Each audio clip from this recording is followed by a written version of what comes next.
Hello again. Happy Friday Eve. Across West Texas, we're seeing some temperatures in the upper 80s to our western counties, 88 in Big Spring, 87 in Midland, 89 down in Merton. As you get a little farther east, temperatures on the rise to the lower 90s, even mid 90s.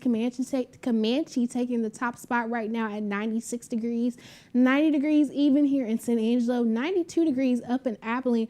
All of this under sunny to mostly sunny skies. Now tonight we're going to maintain those clear skies overnight with temperatures getting down in the mid to upper 60s. 65 is going to be the low in Garden City and Big Lake. 66 is going to be the low in Midland. Getting down to 67 here in San Angelo, 68 in Abilene. That warm spot tonight going to be cities like Breckenridge and Sweetwater, getting down to 69 degrees. So we're not expecting anybody to get or stay in the 70s, pretty much 60s all around.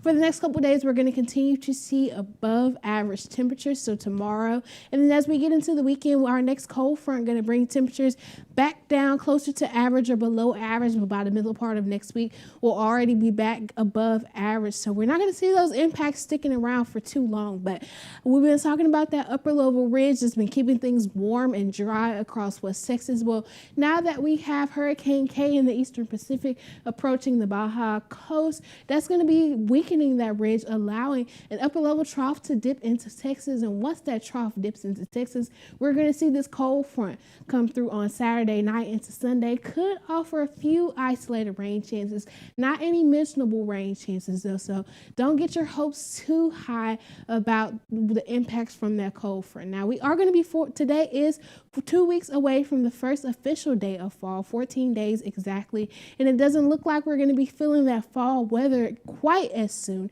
The Climate Prediction Center is still forecasting above average temperatures. We're in a threshold of 50 to 60% chance of above average temperatures and below average precipitation. And just for reference, for September 22nd, that'll be the first day of fall. The average high is 88 degrees and the average precipitation for that day is about 0.08 of an inch. So it's likely we'll still be in the 90s, still dry by the first official day of fall. So don't break out that fall hoodie just yet. But recapping the now, we're going to end off this week in the mid 90s, getting into the lower 90s ahead of that cold front. Once that front hits, we'll spend a couple of days in the upper 80s before we're back on that warmer trend, climbing into the mid 90s with sunny skies by this time next week. Back to you, Esmeralda.